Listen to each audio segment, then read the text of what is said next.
Hey, welcome. Today we're going to jump right into the psychology of something a lot of us do, saying sorry all the time. You might just think it's a weird little quirk, but it actually tells us something super interesting about how your brain is wired. All right, I've got a question for you. Have you ever, and be honest, bumped into a chair and then immediately said, "Oh, sorry," to it? Or maybe you've apologized for just asking a simple question? You're not alone. It's way more common than you think. Now, the common take on this is that it's a sign of weakness, low self-esteem. But what if I told you that psychology offers a completely different and honestly a much more empowering way to look at it?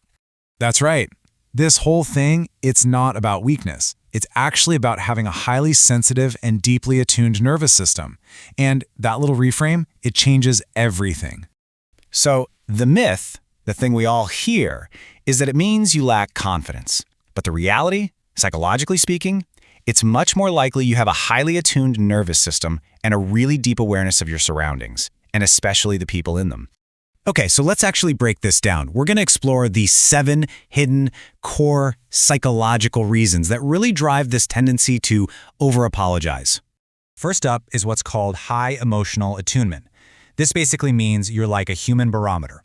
You can walk into a room and just feel the vibe before anyone even says a word.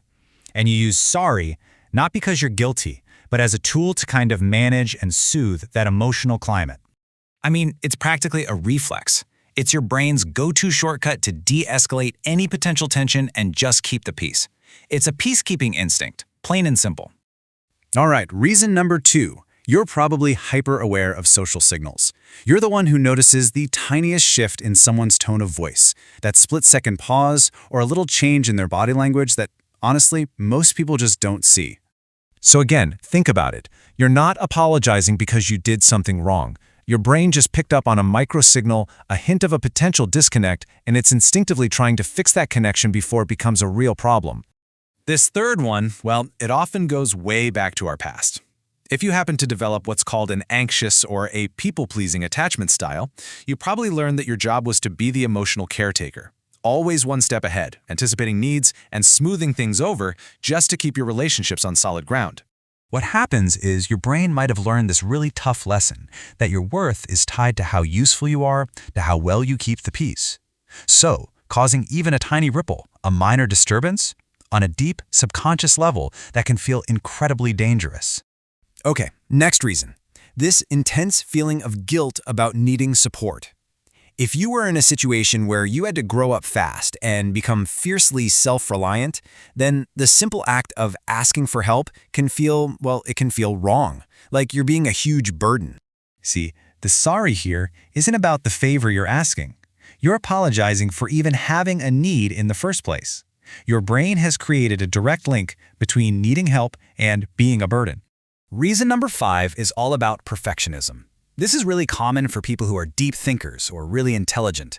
You have these incredibly high standards for yourself. You're not comparing what you did to what other people expect. Nope.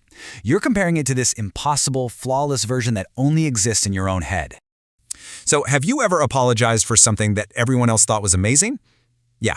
In that moment, you weren't apologizing to them. You were apologizing to yourself for not hitting that impossibly high bar you've set internally. Reason 6 is super interesting because it's actually biological. We're talking about a massive capacity for empathy. Your brain's mirror neurons, the things that let us feel what other people are feeling, are just exceptionally active. So when someone else feels even a little bit uncomfortable, you feel it too, almost like it's happening to you. So, in a way, apologizing becomes a tool to regulate yourself. By saying sorry, you're trying to make the other person feel better, because calming them down is the fastest way to calm down your own nervous system. And that brings us to our final one, number 7. You are a master of overanalysis. Your mind doesn't just switch off after a conversation. Oh no, it hits replay again and again, dissecting every word, every tone, hunting for any possible misunderstanding that might need to be fixed. But look, this isn't weakness at all. It just means your brain is like a high-powered social processor, always working overtime, making sure every single connection is clear and strong. So when you put all of these pieces together, you start to see this whole thing in a totally new light. It isn't a flaw. It's actually a different and often really overlooked kind of strength. So if you're someone who says sorry a lot, it might just be the hidden costs you pay for having incredible depth, profound empathy, and an emotional awareness that is just far more sensitive than the average person's. So the big takeaway here is this. Please stop seeing this as some character flaw you need to fix. It's not. It's a fundamental part of who you are, a trait that once you understand it, you can navigate with a lot more self-compassion. Because at the end of the day, understanding how your own mind works is the first step to living better with it. So, as we close out, I'll leave you with this question. What part of yourself will you try to understand next? Thanks for joining me.